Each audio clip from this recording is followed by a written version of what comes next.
Muchas gracias por acompañarme, les habla Ezequiel Trumper. Mire, le voy a ser muy sincero. Yo solía disfrutar muchísimo en hacer estos programas, porque teníamos cosas interesantes y algunas cosas agradables, lindas, polémicas, controvertidas para contarle. Y ahora estamos viviendo una época tan, pero tan desagradable. Después de haber dejado el COVID, como les decía el otro día, pensé que yo y muchos de ustedes quizás estábamos ilusionados con volver al mundo que teníamos antes, pero tenemos un mundo sin ningún tipo de liderazgo a ningún nivel, una guerra que va a durar mucho tiempo, y ahora le cuento por qué, inflación descomunal, alto costo de vida, alto costo energético, eh, además tenemos mercados de valores que están en una picada vertical. Las cuentas de superannuation que usted, o de pensión, o de inversión que usted tenga, se han derrumbado, y no por una semana ni por un mes. Esto va a durar bastante hasta que se recupere. Y que es casi, le diría, no le digo que es insalubre, porque eso no lo es. Pero porque es interesante ejercitar el intelecto y preocuparse de lo que está pasando alrededor de uno, porque uno tiene que tomar decisiones y vivir. Encima de eso, si usted vive en el fin del mundo allá por Australia, el tema es que el precio de las propiedades también se anticipa una caída muy pronunciada, la peor caída desde hace 40 años, se está hablando de un 20, un 30%, no sé si va a pasar o no, nadie lo puede saber. Pero se están hablando de que puede haber defaults, que puede haber negative equity, eso significa cuando lo que usted debe es mayor de lo que la casa vale. La situación es terriblemente complicada. Y vamos a tratar de a poco de desanudar los temas para que uno pueda entender qué es lo que está pasando. Por un lado, Boris Johnson, que es el primer ministro de Gran Bretaña, muy hackeado, con escándalos por todas partes, acaba de sobrevivir un intento de que sea reemplazado por su propio partido hace muy pocos, unos 10 días más o menos, y además perdió, mejor dicho, en realidad perdió, aunque ganó, pero en realidad perdió porque tuvo más de 100 y pico miembros de su bancada que le votaron en contra. Pero en un artículo publicado ayer en un diario inglés, Johnson dice algo que a mí me ha preocupado, y seguramente le va a preocupar a usted. Dijo que la guerra en Ucrania será larga y Occidente debe asumir que este país, Ucrania, obviamente, va a necesitar respaldo durante años por continuar siendo un Estado viable. Dijo, debemos armarnos de valor para una guerra larga. Dijo que Putin está recurriendo a una campaña de desgaste y trata de aplastar a Ucrania con brutalidad, y que Gran Bretaña y sus aliados deben responder asegurando que Ucrania tiene la resistencia estratégica para sobrevivir. Todo va a depender de si Ucrania puede fortalecer su capacidad de defender su territorio más rápido de lo que Rusia pudo renovar su capacidad de ataque. Dijo, para ello Ucrania debe recibir equipos, armas, munición y entrenamiento más velocidad que el invasor ruso, dijo Johnson. Y dijo además que anunció un programa de entrenamiento con la capacidad para formar hasta 10.000 soldados cada 120 días. Pero sabe que están muriendo 200 soldados oficialmente, no sé cómo los cuentan, 200 soldados ucranianos por día, casi 1.500 por semana, y porque obviamente las cifras no son exactas, y más de eso no estamos considerando la población civil ni la destrucción alrededor de todo eso, de toda la infraestructura. Por otro lado, hablando con gente que no habla por los medios, porque son ucranianos, que me contaban, mira, le cuento una cosa, yo juego al tenis, ¿no? Una de las cosas que he retomado aquí en el otro lado del mundo. Y juego con un ucraniano que se dedica a las inversiones, un hombre de mucho dinero. Y yo le pregunto, bueno, así como si usted quiere saber lo que está pasando en Australia, mejor preguntar a un australiano que leer lo que sale en el New York Times. Bueno, es lo mismo, ¿no? Le preguntó qué está pasando. Le digo, mira, me dijo, la cosa es muy sencilla, Ezequiel. El tema es que en Ucrania, es verdad, hay una fuerza que era nazi, que era neonazi, que era muy importante. Y estaban causando estragos terribles en las zonas controladas por Ucrania, donde había una mayoría de la población étnica rusa. Por supuesto, Putin es un criminal, nunca pensamos que iba a invadir, Pero esto no es una guerra solamente entre buenos y malos, me dijo. Me decía él, yo no sé si tiene razón o no. Esto es mucho más complicado que eso, que yo siempre pensé que sería así, además, por otro lado. Y hay muchos ucranianos que están criticando a Zelensky, diciéndole, mira, muchacho, hablar es fácil, pero tratar de firmar un cese del fuego, aunque perdamos algo de territorio, porque mejor perder territorio que perder cientos de vidas o miles de vidas todas las semanas, ¿no? Vamos a pensar en fino. Pero bueno, no es lo que está pasando. Y mientras tanto, hay versiones sobre el agravamiento de salud de Putin. Dicen que la salud de Putin, que cumple 70 años en octubre, es objeto de todo tipo de rumores, lo que revela la falta de información sobre el bienestar personal de él. Durante sus últimos 2 mandatos no se ha filtrado casi nada sobre su verdadero estado de salud, salvo imágenes que parecen indicar que está en buen estado físico. Lo ven a caballo, sin camiseta, como judoka. Pero el problema es que su físico está cambiando, su cara parece cada vez más hinchada, sus movimientos cada vez más tensos, y en realidad lo que se está especulando es que sufre de Parkinson. La página web rusa, que se llama Proekt, publicó la investigación más completa sobre el estado de salud de Putin y dicen que los viajes de Putin a su casa en Sochi, que es a orillas del Mar Negro, en los últimos años coincidían con la llegada de un amplio grupo de médicos. Y entre ellos estaba un especialista de cáncer de tiroides. El cáncer de tiroides es un cáncer que obviamente a nadie le gusta tener cáncer. Yo toco madera 30 veces para que nunca me toque, pero de todos los cánceres que le puede tocar, el de tiroides es el que más fácil de curar. Y algunos rumores hablan de baños de sangre extraídas de la cornamenta de los ciervos siberianos. Se publica cualquier cosa. Recientemente el semanario Newsweek dice que Putin había sido tratado en abril de un cáncer avanzado.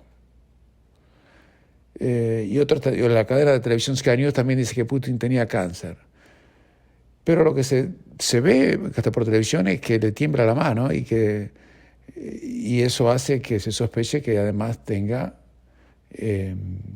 Parkinson, que usted sabe que no se cura. Y entonces usted fíjese, por otro lado tenemos eso, por otro lado tenemos el presidente de los Estados Unidos, que se cayó andando en bicicleta. ¿Qué hacía un hombre de 81 años andando en bicicleta? Yo no lo puedo entender. Aparte, un hombre que tiene obvios problemas cognitivos. A mí Biden no es que no tengo ningún fastidio. Me da pena. Me da pena. Porque una persona que sufre un deterioro cognitivo es consciente de que sufre un deterioro cognitivo. O sea, no es que de repente pierde el sentido donde está parado y pasa a tener Alzheimer. No es así, es una enfermedad progresiva. Entonces, me cuentan que las personas que les pasa eso saben que de repente no se pueden acordar de determinadas palabras, saben que de repente no se acuerdan dónde pusieron los anteojos o la llave del auto o cómo se llama esto, cómo se llama el otro. Y les da fastidio, frustración, bronca, porque saben que están perdiendo lo más importante que tiene una persona, que es su capacidad intelectual, su capacidad cognitiva. Sin eso no somos nada, somos vegetales. Entonces tenemos por un lado a Biden. Los demócratas en Estados Unidos además están muy preocupados porque van a perder las próximas elecciones legislativas en noviembre por una paliza descomunal. Y ha pasado algo interesante. Los medios de prensa que están completamente polarizados en Estados Unidos y que apoyan generalmente a los demócratas, pero casi sin excepción, están empezando a cuestionar la salud de Biden, cosa que nunca antes había ocurrido. CNN está haciendo eso. Usted se pregunta, ¿y por qué? Porque están preocupados que si Biden sigue y no lo reemplazan, o no dicen quién lo va a reemplazar, porque no puede presentarse candidato en 2024, van a perder más de lo que ellos piensan que ya van a perder. Entonces están preparando el día después. ¿Se entiende? La izquierda está preocupada por el candidato que pusieron, no le está respondiendo, y van a perder, la izquierda entre comillas, y van a perder lo que habían conseguido. Y por otro lado, se está hablando de Trump, pero Trump cada vez tiene menos chances. Él ha recaudado $130 millones para su campaña de reelección, y sin embargo mucha gente en Estados Unidos no quiere que él sea candidato, Y se habla cada vez con más fuerza del gobernador de la Florida, Ron DeSantis, que tiene 43, un pibe. Tiene prácticamente la mitad de los años que tiene Biden, que tiene 80, 81. ¿Me entiendes? Entonces, la gente quiere un cambio, no quiere más una gerontocracia, quiere gente, quizás 43 es un poco joven, le soy sincero, pero quiere gente que esté no solamente lúcida, sino que tenga energía, nuevas ideas. Entonces, todo muy complicado. En Estados Unidos la inflación es tan alta, ya es ver un galón que son 3 litros 800 o casi 4 litros a menos de $5 es prácticamente imposible. Es lo mismo que cuando yo llegué aquí a principios del año pasado estaba a 2.80. Pero le cuento que lo que usted ve en Australia en cuanto a la alimentación no es así. Mucha gente varias personas me mandaron fotos con lechugas, de lo que valía la lechuga, de $10, $12. Bueno, acá fui al supermercado, yo sigo haciendo las compras aquí, igual que lo hacía allá, y conseguí lechuga por $1.68 americanos, que son $2.10 australianos. O sea que eso no es mundial, eso es local, algo está pasando allí. Y sin embargo, cuando uno mira lo que está pasando en mi viejo y querido país australiano, no es halagüeña la cosa. Hay gente que se está yendo temprano a la cama porque no puede costear la cuenta de la luz, porque es un invierno muy frío. Y sin embargo, Albanese, el que es el primer ministro actual, me cuesta decir todavía primer ministro albanese, no estoy acostumbrado, dice que cuando se reúnen el Parlamento por primera vez a principios de julio, van a poner un objetivo de reducir las emisiones del 43% en 2030 y a 2050 sea cero. Y no les importa cuál va a ser el costo de la electricidad mientras eso ocurre. Porque la cosa viene tan mal que la semana pasada, el miércoles a la noche, se le pidió a la gente en New South Wales y en Queensland que no usen el lavaplatos y otro tipo de appliances. Porque el problema que tenían es que no había suficiente generación de electricidad. ¿Y por qué? ¿Por qué ha pasado eso en un país que tiene energía para tirar al techo? Bueno, según el premio de New South Wales, Dominic Perrottet, dice que esto viene porque hay una guerra ideológica sobre el cambio climático que ha asustado al sector privado y no ha querido hacer inversiones. Y obviamente nadie va a invertir en un mercado donde el gobierno puede intervenir y cambiar la regla del juego de la mañana a la noche. Y entonces no hay producción de energía. Y mientras, como están dinamitando literalmente usinas de electricidad a base de carbón, que es lo más barato que tenemos, y no solamente lo más barato, sino lo más confiable. Llegamos al punto que el 25%, escuchen esto, el 25% de la red eléctrica de Australia el pasado jueves a la noche estaba sin funcionar, porque hubo un montón de plantas que habían tenido fallas y aumentó el precio del carbón. Y de repente tuvo que intervenir la autoridad que se llama Australian Energy Market Operator para suspender el mercado energético y empezar a distribuir electricidad a las diversas compañías de una manera o de otra para que la gente tenga luz. Y el tesorero y el ministro de Energía, Matt King, le dijo a toda la gente que vivía en Sydney y New South Wales que reduzcan el uso de los lavaplatos y todos los artefactos eléctricos innecesarios el miércoles a la noche, en un país donde energía tiene que sobrar.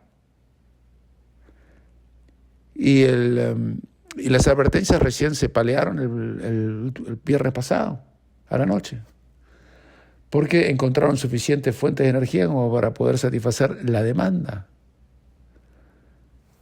Sin embargo, Albanese dice que no solamente quiere insistir con el 43% para el 2030 y el 0 para el 2050, sino que quiere además poner 10 días de asueto para la gente sea víctima de violencia doméstica. Y además quieren poner una legislación para cancelar un esquema que había puesto el gobierno anterior, que a mí me parecía excelente, que se llamaba la Cashless Welfare Card, o sea, una tarjeta que le daba a la gente que recibía beneficios en algunos distritos, donde solamente la podían gastar, el dinero del gobierno, en cosas útiles. No podían ir gastársela en las pokis, o en alcohol, o en cigarrillos, o lo que fuese, sino eran tarjetas específicamente diseñadas con la plata que le daba el gobierno para que la pueda gastar en el supermercado, o en cosas que solamente eran aceptables para que uno pueda subsistir. Bueno, eso lo quieren sacar. Es más, lo van a sacar, porque tienen mayoría para sacarlo.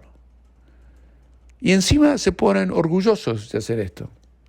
Y orgullosos de hacer más difícil que usted pueda consumir electricidad. Estaba leyendo el caso de una mujer en Tasmania, una pensionada, que dice que no va a poder pagar el aumento de $220 por año que va a tener que, a partir del 1 de julio, cuando suban los precios de la electricidad.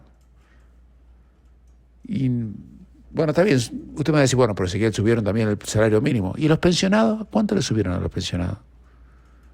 ¿Cuánto le subieron a los pensionados? Escríbame y cuénteme, ¿cuánto le subieron a los pensionados? Mira, no hace falta que me escriba, yo sé cuánto es, 0.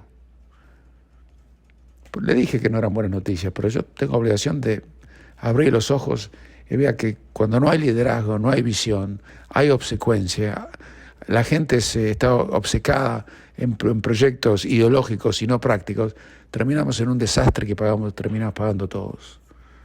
Hacemos una pequeña pausa y continuamos. Lo que prácticamente hay que descontar es que va a haber una recesión mundial. Va a ser prácticamente imposible que se obtenga lo que se dice un aterrimiento suave, un aterrizaje suave. ¿Por qué? Porque para frenar la inflación, la única arma que tienen los gobiernos es aumentar las tasas de interés. Cuando aumenta las tasas de interés, hace más cara la inversión. Cuando hace más cara la inversión, hace que se creen menos puestos de trabajo porque se produce y se construye menos.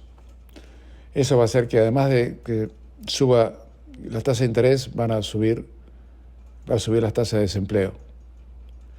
Se está pensando que el crecimiento global va a descender del 5.7 en el 2021 al 2.9 en el 2022. Cuando empezó el año, se esperaba que sea el 4.1 y que va a oscilar entre ese nivel del 3% en el 2023 y 2024. Esto es el resultado de la pandemia, del COVID. Estamos pagando la cuenta por el COVID, está claro. El pésimo manejo que se hizo del COVID. ¿Usted se acuerda del COVID? Pues yo lo aclaro. Por ejemplo, yo el 20 de junio del año pasado, me acuerdo de ese día, pues ese día es mi cumpleaños. Yo iba a viajar de vuelta a Australia y estaba muy alterado, muy deprimido. En serio, se los digo, nunca cuento mis estados de ánimo, pero en ese caso lo tengo que decir porque le empecé a dar cuenta. ¿Por qué? Pues yo sabía que me iba de la libertad de la Florida y Estados Unidos, me iba a la cárcel de Morrison. Yo sabía eso. Para poder ver a mi familia, iba a ser encarcelado como fui por ese sinvergüenza carcelero que los austriacos echaron a las patadas hace un mes. Bueno, yo sabía eso, yo estaba muy deprimido. Pero hace un año, estamos en plena pandemia, y Australia encarcelaba a ciudadanos que estaban dando negativo de COVID y vacunados, porque sí, y además prohibía a los australianos salir del país. Hace un año, no hace 5 siglos. Y eso continuó hasta noviembre del año pasado, hace apenas 7 meses. Pero vea cómo todo cambia tan rápido y a uno le parece que todo sigue igual. No sigue igual. A veces las cosas, si están mal manejadas, se van al diablo. En este caso, me acuerdo ese 20 de junio, mire todo lo que pasó ¿Y a dónde llegamos? Bueno, estamos poniendo la cuenta por eso, por las barbaridades de Morrison en Australia, el incompetente, inepto, sinvergüenza de Greg Hunt, el ministro de Salud, que después se retiró de la política de la vergüenza que le debe haber dado lo que hizo. Pues les voy a contar una cosa. Australia, vale la pena contar la historia mirando para atrás. Australia había apostado, el genio que tenía el ministro de Salud, ese incompetente, inepto de Greg Hunt, y el mediocre Morrison, nunca me voy a olvidar la bronca que les tengo, porque realmente nadie me puso preso en la vida, no solamente a mí, sino a miles y miles de australianos, innecesariamente, sin una base científica. Esos animales, esas bestias cuadrúpedas, apostaron todo a la AstraZeneca y apostaron todo a la Novavax. Esas eran las dos vacunas que ellos compraron. Y rechazaron comprar Pfizer. Hoy la AstraZeneca no se usa más, ni se vende, ni se aplica. La Novavax recién apenas este año está por ser aprobada y ni siquiera ha sido aprobada. Gracias a esos incompetentes, nosotros no solo tuvimos que retrasar todo el programa de vacunación en Australia. Acuérdense, pasó hace muy poquito, el año pasado nada más. Sino que tuvieron que morfarse, ustedes, disculpen la expresión, 5 meses de lockdown. Porque la gente no estaba vacunada, porque esos mediocres, arrogantes e incompetentes, no habían comprado las vacunas adecuadas. Pfizer denunció al ministro de Salud de Australia que no le contestaban los llamados telefónicos. Y eso no lo digo yo, lo dijo hasta el propio Kevin Rudd, el ex primer ministro de Australia, que tuvo contactos con el laboratorio Pfizer, que le dijeron, no podíamos entender que en Australia no nos contestaban el teléfono cuando les ofrecían las vacunas. Bueno, esos incompetentes, esos burros, hicieron el desastre económico que provocaron. Tuvieron que extender JobKeeper, lockdown, gente que, salud mental, todo eso, ahora estamos pagando la cuenta. Ahora están pagando ahora se está llegando la factura. Encima de eso provocaron que venga un gobierno laborista, un gobierno que le va a hacer que la energía para salvar el mundo, que es una futilidad porque no puede hacer nada en Australia para lograrlo, llegue a límites incomprensibles y demás. Le quiero pedir, por favor, muchísimos de ustedes me escriben, hoy no tenemos tiempo para leer todos los mensajes, o los mensajes lo vamos a hacer el próximo programa, pero muchos me dicen, usted donde vive pasa esto, otros me dicen, usted donde nació pasa lo otro. Y yo le digo, ¿qué tiene que ver eso? ¿Qué tiene que ver de donde yo vengo, donde yo estoy, para leer lo que está pasando en un lugar que conozco como la palma de mi mano? ¿Tan limitados son intelectualmente que no se dan cuenta de una cosa así? La gran mayoría de los comentarios que nos hacen llegar a ustedes son alentadores y es la razón, la verdad, por la cual seguimos haciendo estos programas a través de YouTube y a través de varias radios adheridas a la cadena de Hora de Noticias. Pero tengo que ser completamente sincero, hay algunos comentarios que me dejan increíble. Pero la gran mayoría son muy, pero muy buenos. Lo que sí tengo que aclarar, que en el programa anterior dije que el salario mínimo en Australia era $400 por semana. Fue un error. Es 800. Lo habían aumentado $40 por semana y ahora es $800 por semana, no 400. Quería aclararlo por si alguien se confundió. Además, era un error obvio de mi parte, ¿no? Hacemos una pequeña pausa y vamos a una parte deportiva muy divertida porque, claro, no solamente de malas noticias o de la verdad uno puede vivir. Un perfecto desconocido del fútbol mundial, como era el arquero australiano Andrew Redmayne, se convirtió en una celebridad internacional. Ustedes se acuerdan que en el famoso partido con Perú, donde Perú quedó eliminado por su propia ineptitud, no solamente por el trabajo australiano, peor no podían haber jugado aunque quisieran. Y además ahora hay muchos rumores de que ellos fueron con una complacencia al partido increíble. ¿Ustedes saben cuánta gente estaba en la delegación peruana en Qatar? Había 140 personas aparentemente. Estaban los familiares, los amigos, las esposas, las novias, los amantes, todos fueron prácticamente en la delegación. Ya habían ganado. Jugamos contra los canguros. No fue así. A Australia no es fácil ganarle. No son buenos, no somos. Eso se sabe. Pero que meten, corren, ponen lo que hay que poner y son profesionales, en el sentido de que se aplican, eso sí. Ningún seleccionado argentino, por ejemplo, jamás goleó una selección australiana, nunca. Le ganamos casi siempre. Pero empatamos algunas veces. Pero goleada, nunca. Ni aún en los Juegos Olímpicos del 2004, cuando Argentina salió campeón invicta, no solamente salió campeón invicta, creo que sin ningún gol en contra o algo parecido. Le ganamos a Australia. 1-0, con gol de D'Alessandro. Y no estoy leyendo Google. Pero Perú pensó que ya estaba del otro lado.